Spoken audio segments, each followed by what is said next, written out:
इसके अंदर बच्चों पहला हेडिंग लिखिएगा थर्मल रेडिएशन। रेडिएशन के अंदर पहला हेडिंग लिखिएगा थर्मल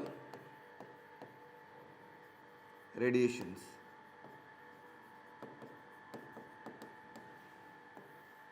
ठीक है, थर्मल रेडिएशन क्या होता है? थर्मल रेडिएशन का मतलब, अगर हम जैसे एक एग्जांपल आपको बताते हैं, मान लीजिए एक रूम है, पूरा अंधेरा है, ठीक है, उसमें एक गर्म तवा हो, एकदम रेड हॉट तवा, मतलब हॉट तवा, रेड हॉट ना हो, हॉट तवा, और आपके आंखों पे मैं पट्टी भी बांध दिया, मतलब ये रूम भी अंधेरा एकदम, आंखों पे पट्टी और एक तवा कहीं कोने में रख दिया, और मैं कहूँ पता लगाओ तवा कहाँ है, बिना टच किए पता लगा सकते हो? कैसे पता लगाओगे? जैसे उसके करीब जाओगे तो थोड़ा क्या होगा, तवा के करीब पहुँचोगे, धीरे धीरे धीरे पहुँचोगे तो आपको थोड़ा क्या महसूस होगा? गर्म महसूस होगा। इसका मतलब वहाँ पर क्या हो रहा है, एक रेडिएशन हो रही है ना, जिसकी वजह से हीट ट्रांसफर हो रही है आपके बॉडी की तरफ। ऐसे रेडिएशन को हम क्या बोलते हैं? Thermal radiation. इसमें कौन सा वेव, इलेक्ट्रोमैग्नेटिक वेव काम करता है? एक इलेक्ट्रोमैग्नेटिक वेव होता है जिसका नाम होता है बच्चों इंफ्रारेड। कौन सा रे होता है? इंफ्रारेड। जो रेज होता है वो कहाँ से प्रोड्यूस होता है? ये प्रोड्यूस होता है फ्रॉम हॉट बॉडीज। एक तवा आपने गर्म किया है तो तवे से जो हीट निकल रही होगी ना, वो क्या निकल रही है? इंफ्रारेड निकल रही है। इसी वजह से बिना देखे आप पता लगा लेते हो कहाँ गर्म है कहाँ ठंडा है, ऐसे आंख बंद करके, है ना। तो ये कैसे होता है? इसको हम बोलते हैं क्या? Thermal radiation. ये इलेक्ट्रोमैग्नेटिक वेव है। अभी आप लोग 12th क्लास में आएंगे तो पूरा पूरा चैप्टर आएगा आपके पास इलेक्ट्रोमैग्नेटिक वेव्स। इलेक्ट्रोमैग्नेटिक वेव्स में बहुत सारे वेव्स होते हैं। जैसे मैं आपको एक ट्रिक बता देता हूँ, याद करने का तरीका है।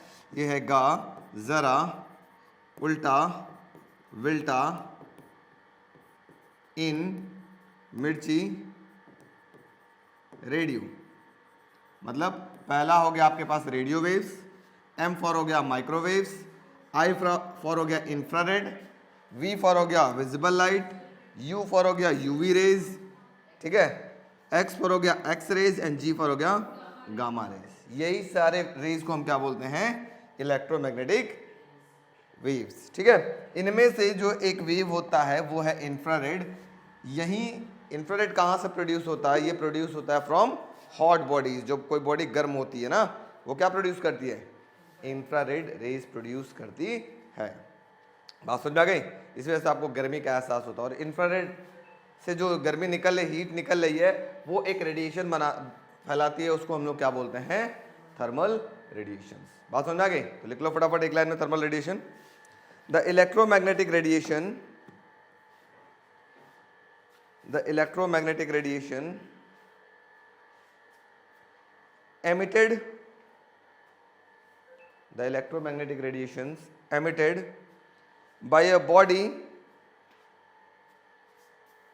by virtue of its temperature, by virtue of its temperature is called thermal radiations, is called thermal radiations। ठीक है, समझ में आ गया? तो ये था रेडिएशन। रेडिएशन में क्या होता है? हीट ट्रांसफर होता है बिना मीडियम को गर्म किए। अगर वहाँ से हीट यहाँ आ जाता है तो ऐसे को हम क्या बोलते हैं? रेडिएशन। ठीक है, चलिए आगे बढ़ते हैं। अब नेक्स्ट टॉपिक हमारे पास होगा, वो होगा Newton's law of cooling. Newton's law of cooling. ठीक है बेटा, न्यूटन्स लॉ ऑफ कूलिंग। अब मैं थोड़ा सा बात आपको समझाना चाहता हूँ, एक छोटा सा एक्सपेरिमेंट बताना चाहता हूँ, समझने का प्रयास करिएगा। उसके बाद हम लोग न्यूटन्स लॉ ऑफ कूलिंग में चलेंगे। ये न्यूटन्स लॉ ऑफ कूलिंग एक छोटा सा एक्सपेरिमेंट है। सपोज करो हमारे पास एक इस टाइप का कंटेनर है। इस कंटेनर में क्या भरा हुआ है? इस कंटेनर में भरा हुआ है, सपोज करो पानी, कोल्ड वाटर। क्या भरा हुआ है? Cold water. ठीक, कोल्ड वाटर। अब यहां पर मैं एक और कंटेनर लिया हूं और इस कंटेनर में हम लोग भर दिए हैं कौन सा वाटर, ये पैक है ऊपर से, इसमें हम लोग भर दिए हैं hot water.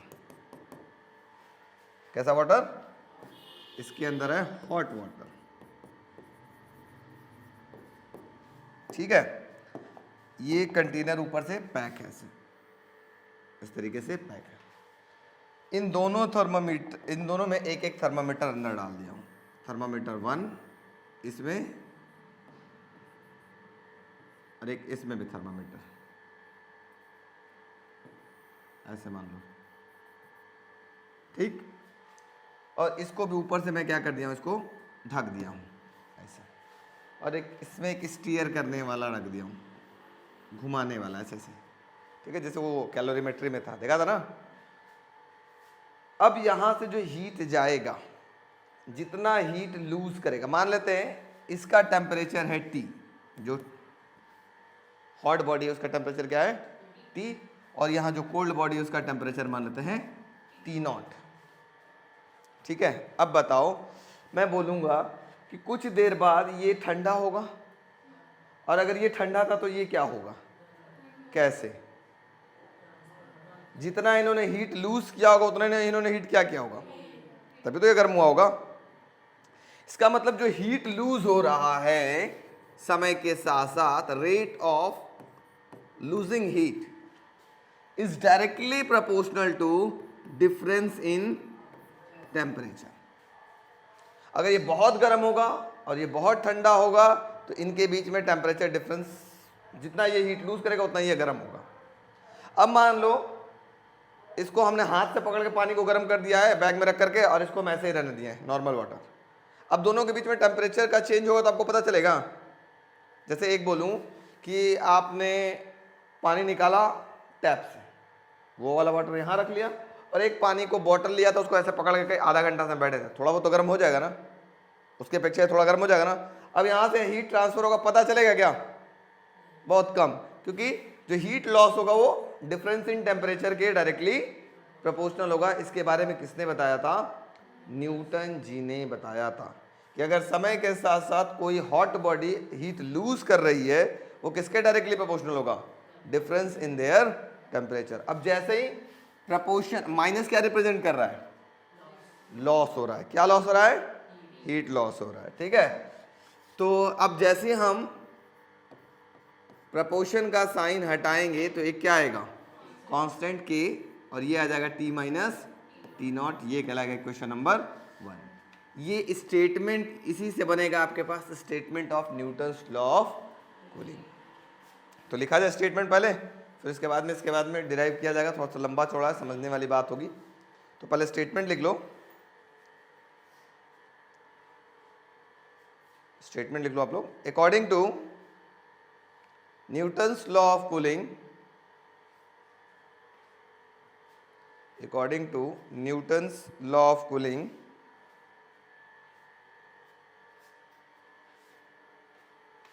the rate of cooling,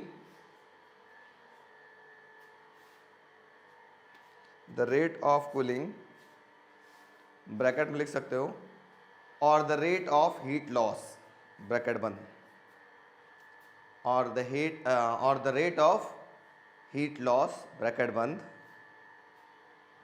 of a body is directly proportional to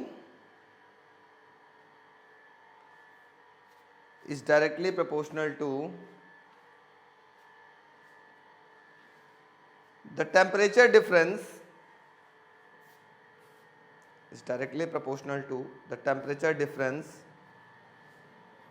between the body and its surroundings,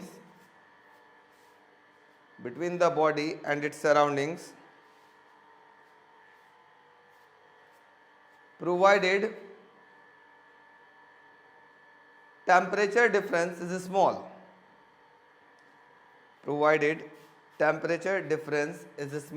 ये फॉर्मूला नोट कर लीजिए, फटाक से फॉर्मूला नोट करिए। चलिए लिख लेते हैं, T क्या है, temperature of body.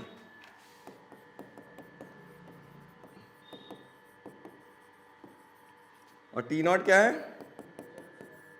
Temperature of surroundings. ठीक है, अब आगे हम लोग प्रोसीड करते हैं। थोड़ा ध्यान दीजिएगा, इसका डेरिवेशन थोड़ा सा बड़ा है, समझाएंगे कि किस स्टेप आप लोग समझने का प्रयास करेंगे। तो इक्वेशन नंबर 1 आपके पास क्या हो गया? Minus d Q by D T is equal to k t minus T naught. D q क्या है? Change in heat. D t क्या है? समय के साथ साथ। के क्या है? कांस्टेंट। एंड टी तो आपको और टी नॉट ऑलरेडी पता है। आइए आगे बढ़ते हैं। अब जल्दी से कोई बच्चा मुझे बताएगा, स्पेसिफिक हीट का फॉर्मूला कुछ दिन पहले मैंने लिखवाया था, याद है किसी को? C इज इक्वल टू, बताओ, डेल्टा क्यू अपॉन में m डेल्टा टी। याद आ रहा है क्या कुछ? Yes no?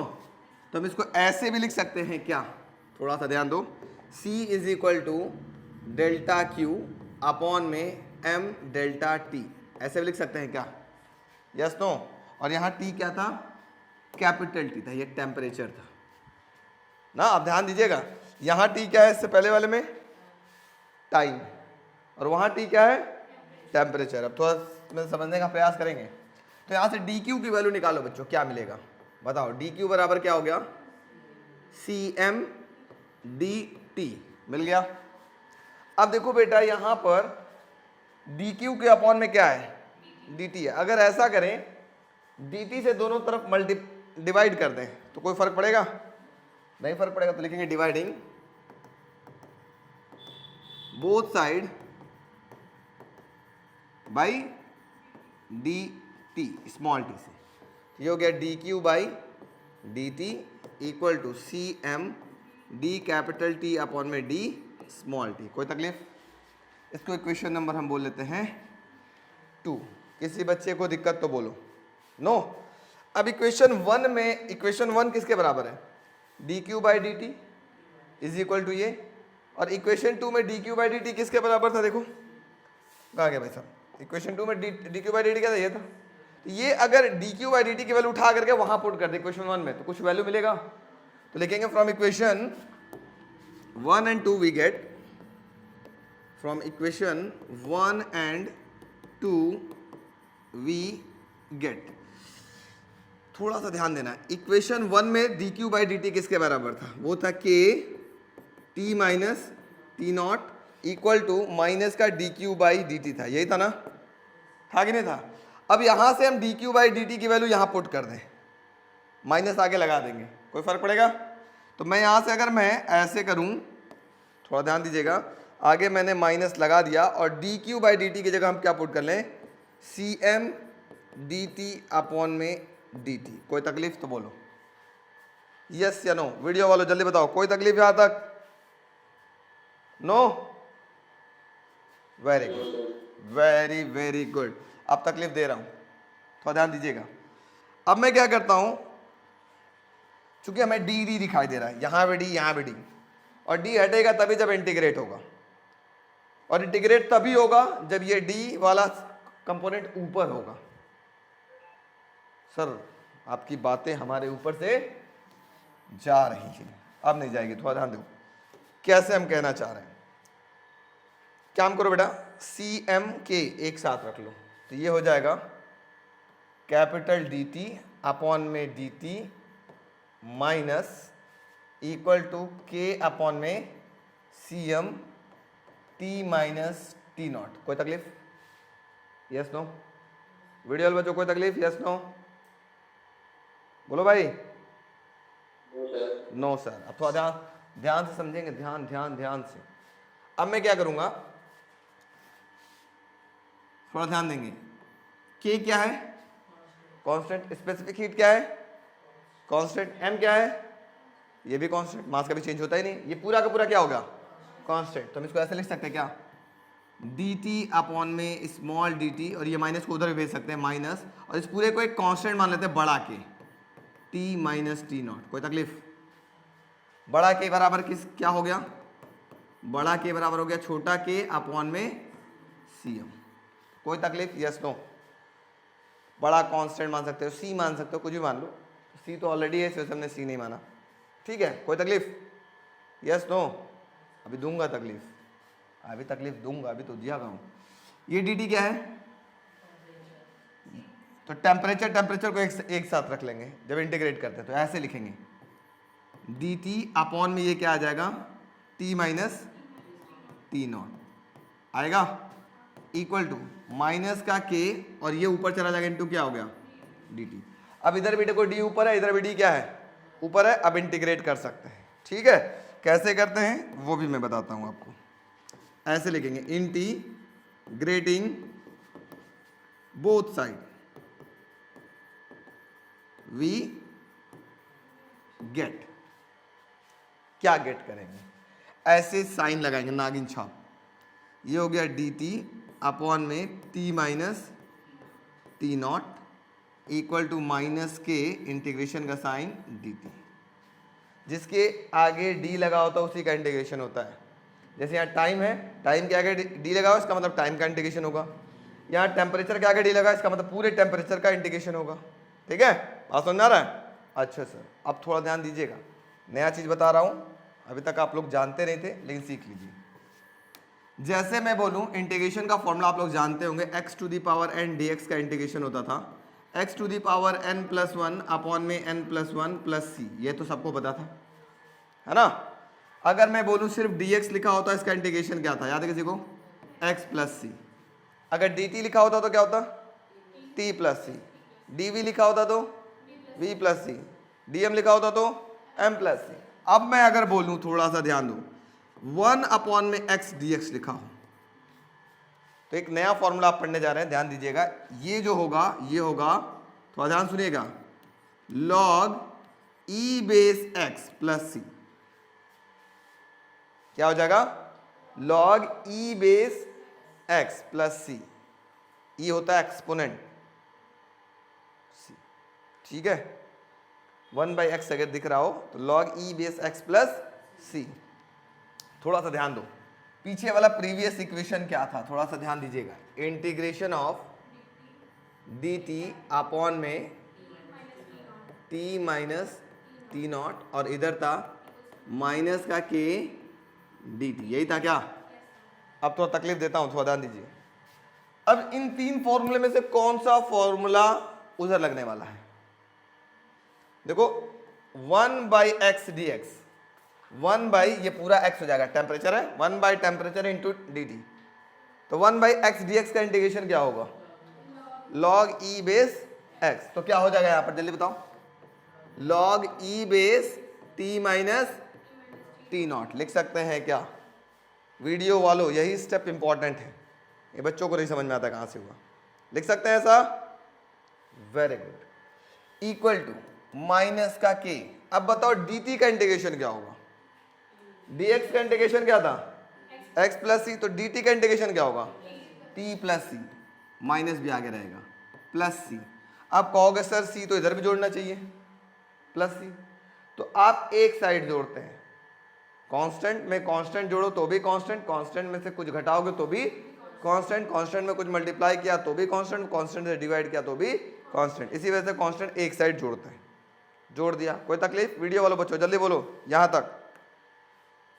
Yes no? No sir? No sir, very good. अब मैं क्या करूंगा, ब्रैकेट में यहाँ पे ये वाला फॉर्मूला जो यूज किया हूं मैं यहाँ लिख देता हूं।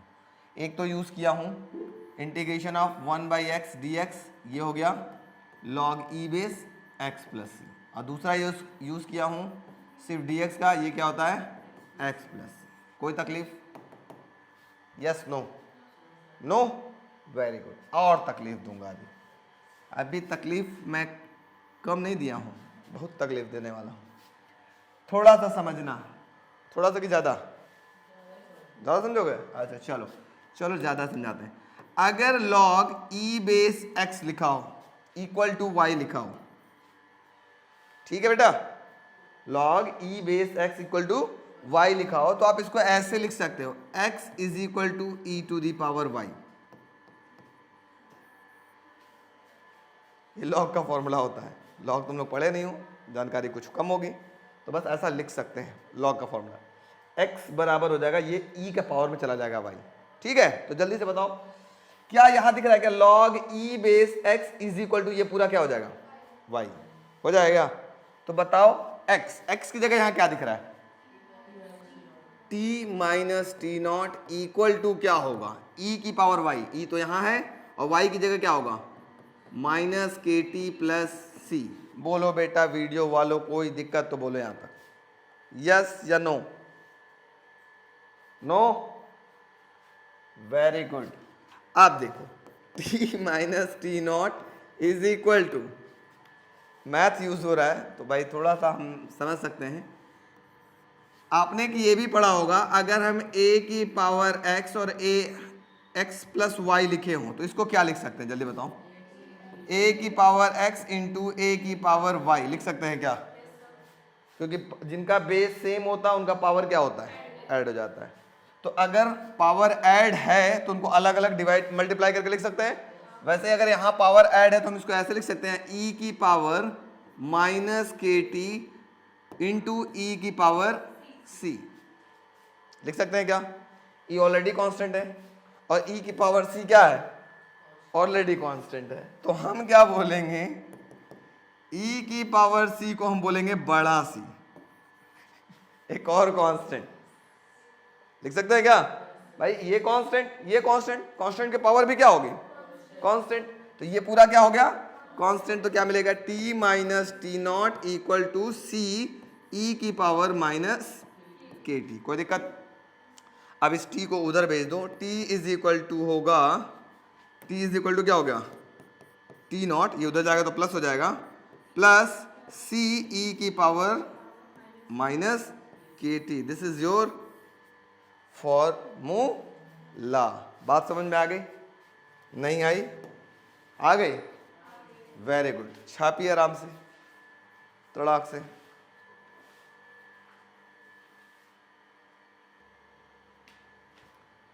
ग्राफ नंबर 1, इसमें दो ग्राफ होंगे, एक ग्राफ होगा डेल्टा टी, टी क्या है टेम्परेचर, और स्मॉल टी क्या है टाइम। इनके बीच में अगर आप ग्राफ प्लॉट करोगे तो ये ग्राफ कैसा आएगा, इस प्रकार का कर्व आएगा। समय बीतता जाएगा धीरे धीरे टेम्परेचर भी क्या होगा कम होता जाएगा, इसका मतलब हीट लूज कर रहा है कि नहीं। दूसरा ग्राफ आपके पास आएगा, अगर हम इस इक्वेशन को यूज करें, ये वाला इक्वेशन, इस इक्वेशन को यूज करें, log t minus log e base t minus T not, log e base t minus T not और टेम्परेचर के बीच में ग्राफ प्लॉट करें, तो भी आपके पास क्या होगा, ये धीरे धीरे ये पॉइंट आपको ऐसा दिखाई देगा। मतलब समय बीतता जाएगा वो टेम्परेचर क्या होगा हीट, मतलब टेम्परेचर कम होता जाएगा हीट लूज करता जाएगा, है ना। और ये जो लाइन है स्ट्रेट लाइन होगा, ठीक है, थोड़ा सा हम स्ट्रेट लाइन खींच देते हैं इसको,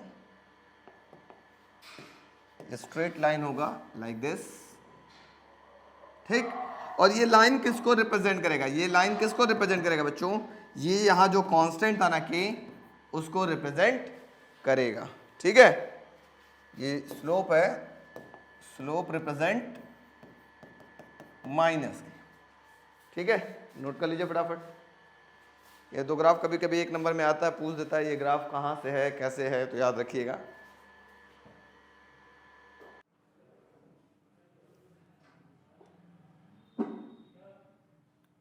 चलिए हेडिंग है हमारे पास ब्लैक बॉडी। क्या होगा बेटा ब्लैक बॉडी, ब्लैक बॉडी क्या होगा, एक ऐसी बॉडी जो क्या कर रहा हो, हीट को एब्जॉर्ब कर रहा हो, पूरी की पूरी हीट को क्या कर रहा हो एब्जॉर्ब कर रहा हो, नहीं रिफ्लेक्ट कर रहा हो और नहीं ट्रांसमिट कर रहा हो, ये दोनों काम नहीं कर रहा है। रिफ्लेक्ट करना मतलब समझते हो, जैसे सपोज करो एक कोई बॉडी है ब्लैक कलर की, मान लो ये बॉडी है, यहां पे हीट पड़े और हीट को भेज दे वापस, उसको बोलते हैं रिफ्लेक्ट करना। ट्रांसमिट करने का मतलब क्या होता है, एक बॉडी से दूसरे बॉडी में भेज दी, तो उसको बोलते हैं ट्रांसमिट करना।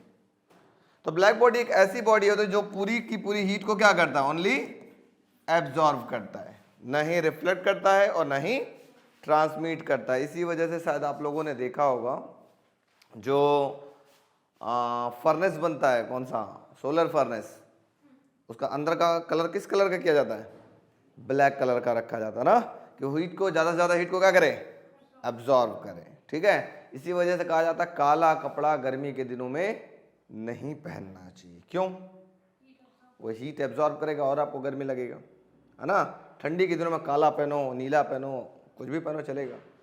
ठंडी के दिनों में लाइट कपड़ा नहीं पहनना चाहिए, क्योंकि लाइट कपड़ा क्या करता है, हीट को रिफ्लेक्ट करता है। तो ब्लैक बॉडी का एक सिंपल बॉडी है जो टोटली हीट को क्या करता है, एब्जॉर्ब करता है, न ही रिफ्लेक्ट करता है और न ही ट्रांसमिट करता है। तो चलो लिखो फटाफट heading, black body. A body, a black body is one, ऐसे लिखो, अ black body is one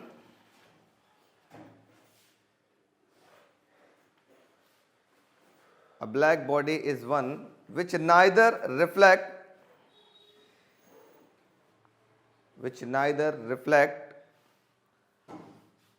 nor transmit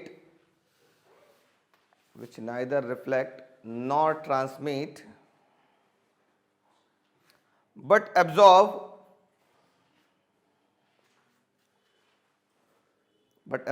whole of the heat radiations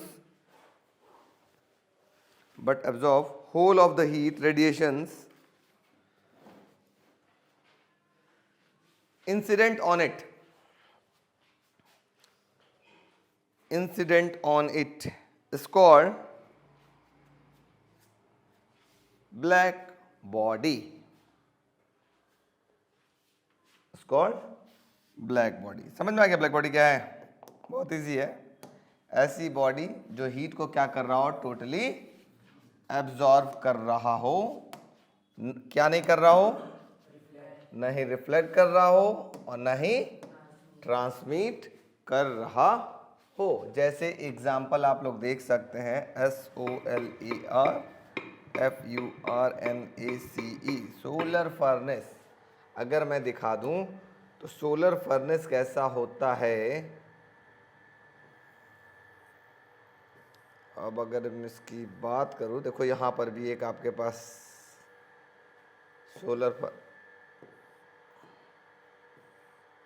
मैं आपको एक अच्छा सा सोलर फर्नेस दिखा दूं, प्यारा सा सोलर फर्नेस दिखा दूं। सोलर कुकर देखो ना, solar cooker, COOKER, solar cooker. तो ये देखो, इसको हम बुला लेते हैं अपने पास, ठीक है, आ जाओ भाई। यहाँ से चल दिया लेकिन तो पहुँचा नहीं, ऐसा क्यों नहीं पहुँचा भाई साहब, आप लोग बताइए। देखिए हमने यहाँ से ऐसे बोला, पहुँच गया क्या? ये हुआ सॉफ्ट लैंडिंग, ये हुआ सॉफ्ट लैंडिंग। अब इस टाइप के अगर आप कुकर को ध्यान दें तो इसके अंदर ये किस कलर से कलर किया गया है बच्चों? ब्लैक। क्यों ब्लैक? क्योंकि जो भी हीट होगा ये पूरा का पूरा हीट को क्या करेगा? एब्जॉर्ब कर लेगा। तो ये बॉडी हीट, ठीक है। हमारा उद्देश्य क्या है? खाना जल्दी गर्म हो जाए, खाना जल्दी बन जाए, तो हीट एब्जॉर्ब करेगा तभी तो खाना जल्दी बनेगा। तो इस वजह से इसके फर्नेस के अंदर क्या कलर किया जाता है? ब्लैक कलर कर देते हैं।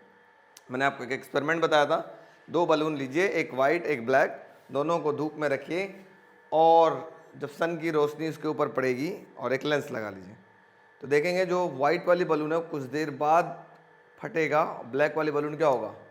पहले फट जाएगा। ठीक है, आप ऐसा करो, एक वाइट बलून ले लो, वाइट बलून के अंदर ब्लैक बलून फुला दो, फिर उसको ऊपर से वाइट बलून फुला दो, फुल गया, मतलब ऊपर कौन सा कलर है? वाइट, और उसी के अंदर कौन सा कलर है? ब्लैक। एक लेंस लगाओ धूप में, ऐसे ऐसे पॉइंट आउट करो, जानते हो पहले कौन फुटेगा? पहले ब्लैक फुटेगा। क्यों? क्योंकि ब्लैक क्या करेगा? ज़्यादा हीट को अब्जॉर्व करेगा। ठीक है, इस वजह से ब्लैक फट जाएगा। अब बहुत सारे बच्चों को क्वेश्चन दिमाग में आता है, लेकिन अब मैं इस क्वेश्चन को बताने से पहले मैं आपको समझा दूं। कहोगे सर साइकिल का, बाइक का टायर भी तो ब्लैक होता है, वो भी फट जाना चाहिए? यस नो, उसको कोई और कलर कर देना चाहिए, यस कि नो बोलो, यस ना। ऐसे रबर को हम लोग बच्चों फिजिक्स की भाषा में, साइंस की भाषा में बोलते हैं वल्कनाइज्ड रबर। किसी भी रबर की हमको हार्डनेस बढ़ाना है तो उसके अंदर हम लोग क्या मिलाते हैं, सल्फर मिलाते हैं। सल्फर मिलाते ही वो रबर हार्ड होने लगता है, ठीक है। इस प्रोसेस को हम लोग बोलते हैं वल्कनाइजेशन। तो जब सल्फर मिला दोगे, कलर कुछ भी रहे, वो तो हार्ड हो चुका है, जल्दी फटेगा नहीं। कभी स्ट्रेच करके देखो टायर को, ऐसे टायर को ऐसे स्ट्रेच कर सकते हो। हम कहें ट्रक के टायर को खोल के दिखा दो तो खुलेगा नहीं हाथ से, ऐसे जैसे अभी पंचर वाला बनाते हैं ना, ऐसे ऐसे पेचकस डाल डाल के निकालते हैं सब बाइक वाला टायर का। ट्रक के टायर को ऐसे निकालो, जल्दी निकलेगा ही नहीं, बड़ी मेहनत लगता है, क्योंकि इजीली स्ट्रेचेबल नहीं है। क्यों? क्योंकि वो हार्ड रबर है, ठीक है। तो सिंपल सी बात है, ब्लैक बॉडी एक ऐसी बॉडी है तो जो हीट को क्या करेगा, टोटली अब्जॉर्ब करेगा, नहीं रिफ्लेक्ट करेगा, नहीं ट्रांसमिट करेगा। समझ में आ गया? चलो अगला नेक्स्ट हेडिंग है आपके पास, Stefan Boltzmann law. STEFAN, Stefan Boltzmann, BOLTZMANN, Boltzmann law. ये भाई साहब क्या कहते हैं? स्टीफन बहुत अच्छे साइंटिस्ट थे। इन्होंने बोला था कि अगर कोई परफेक्टली ब्लैक बॉडी है, ध्यान से सुनो पहले, अगर कोई परफेक्टली ब्लैक बॉडी है या ब्लैक बॉडी है, वो जितना हीट एमिट कर रहा है ना, वो किसके डायरेक्टली प्रोपोर्शनल होगा, is directly proportional to 4th power of the absolute temperature. जितना ज्यादा टेम्परेचर दोगे, जितना एब्जॉर्ब करना था उतना तो वो क्या कर चुका होगा, एब्जॉर्ब। अब जो बचेगा उसको क्या करेगा, एमिट कर देगा, बाहर निकाल देगा। तो ये बात किसने बताई थी, स्टीफन जी ने बताई थी। और जैसे ही प्रपोर्शन का साइन हटाएंगे, एक कांस्टेंट आएगा सिग्मा, सिग्मा इंटू टी की पावर 4। इस सिग्मा की कुछ वैल्यू होती है, लगभग 5 पॉइंट समथिंग होती है, 5.67 into 10 to the power -8, 5.67 into 10 to the power -8 unit हो जाएगा joule per second per metre square, joule per second per metre square per kelvin, joule per second per metre square per kelvin नहीं, kelvin to the power -4, kelvin की power -4, क्योंकि यहाँ temperature क्या है, T की power 4 तो -4। चलिए लिख लीजिएगा फटाफट इसके बारे में, उसके बाद बात करते हैं। This law states that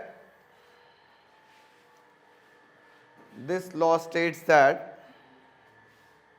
the total heat energy,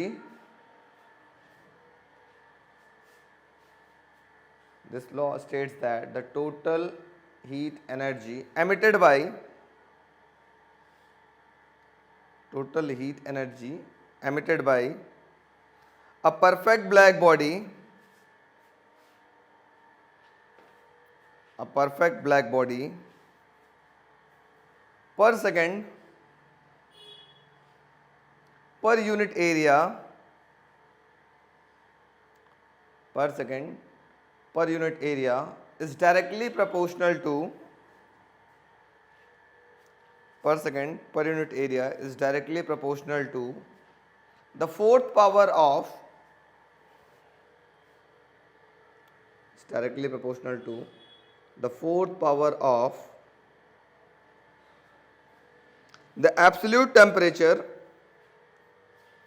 4th power of the absolute temperature of its surface, of its surface। Note कर लो फॉर्मूला फटाफट,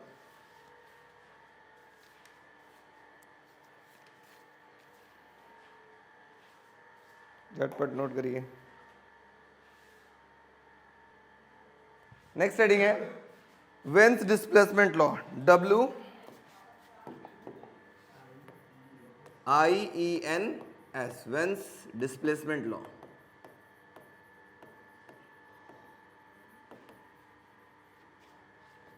अब मैं आपसे एक क्वेश्चन पूछता हूं, तावे का कलर कौन सा होता है, कंफर्म? सोच के बोलो तावा का कलर कौन सा होता है। अभी भी टाइम दे रहा हूं, वीडियो वाले बताओ तावे का कलर कौन सा होता है? ब्लैक। अरे कोई बच्चा ग्रे भी तो कह सकता है, ग्रे नहीं होता, इसका मतलब तावा तुम्हारे अच्छे से धुलाता नहीं है, तभी ब्लैक है वो। तावा लोग रगड़ रगड़ के धुलते हैं तो किस कलर का हो जाता है? ग्रे होता है। किसी के घर पे ब्लैक भी होता है। और जब वो तवा को हम गर्म करते हैं, ध्यान से सुनो, तवा को गर्म कर रहे हैं, गर्म कर रहे हैं, तो तवा का कलर कैसा होता चला जाता है? ब्लैक होगा।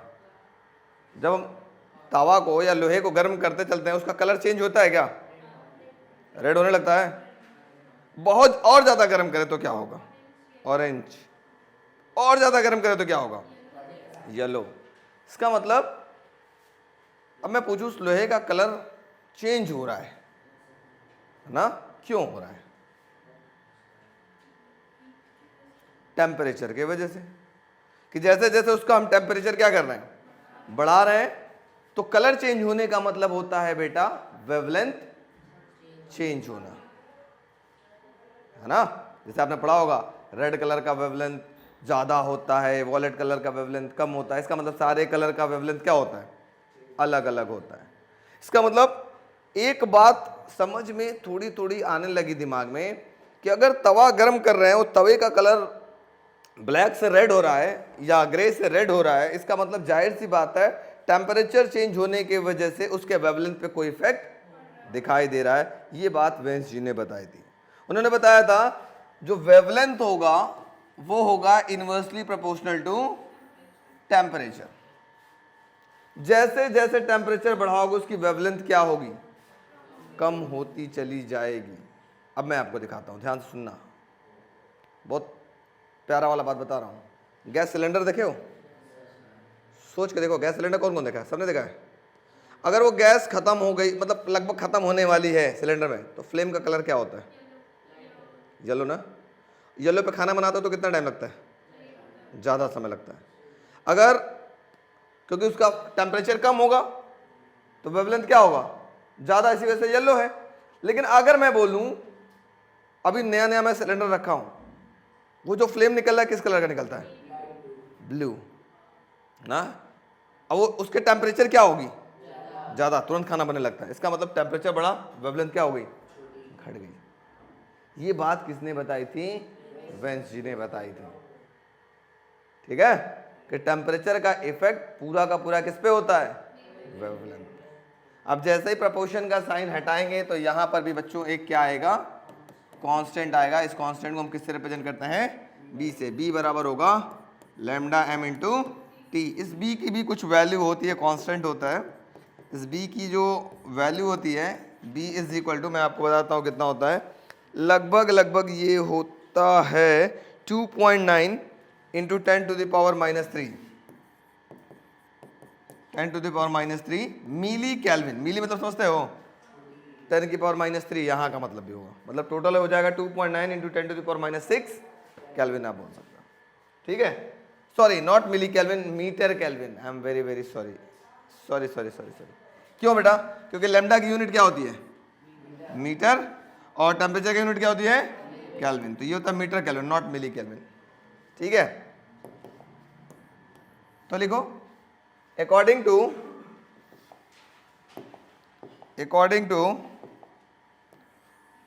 When's displacement law, according to displacement law, the wavelength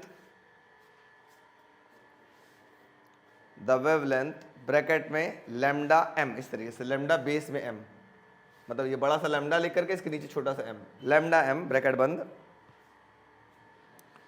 corresponding to which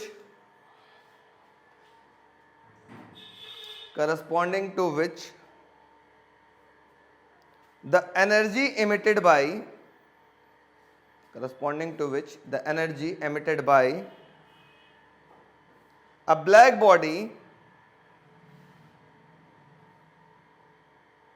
is maximum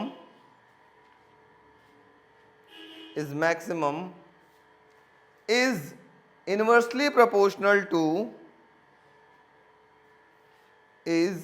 inversely proportional to its absolute temperature is inversely proportional to its absolute temperature. That is, आगे ये पूरा note कर लीजिएगा फटाफट,